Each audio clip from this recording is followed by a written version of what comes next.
संपूर्ण देशभर वृक्ष लागवडीची मोहीम सुरू असून या राष्ट्रीय उपक्रमाला सर्व थरातून प्रतिसाद लाभतोय। युवा कार्यक्रम भारत सरकार नेहरू युवा केंद्र संलग्न शक्ती विकास अकॅडमी नाशिक या बहुउद्देशीय संस्थेनेही या मोहिमेत पुढाकार घेऊन 1 ते 7 जुलैपर्यंत वन महोत्सव आयोजित केलाय।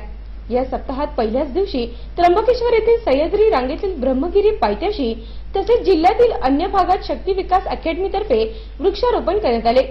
यात रेंट्रोकरंजी, सादडा, आवळा, कडुनिंब आदी जातीच्या 50 वृक्षांची लागवड करण्यात आली। यावेळी संस्थेचे अध्यक्ष मनोहर जगताप यांनी उपक्रमाची माहिती दिली। आम्ही आज या ठिकाणी 50 वृक्षांची लागवड केलेली आहे।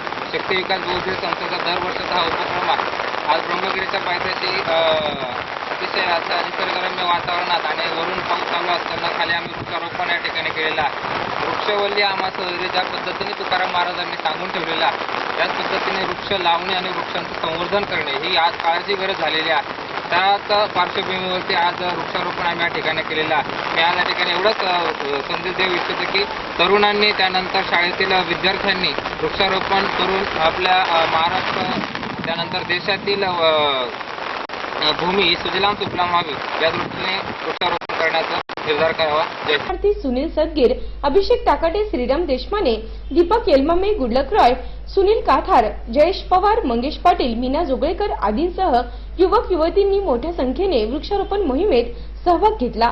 नाशिक सिटीसाठी व्हिडिओ जर्नलिस्ट अभिषेक टाकाटे, नाशिक।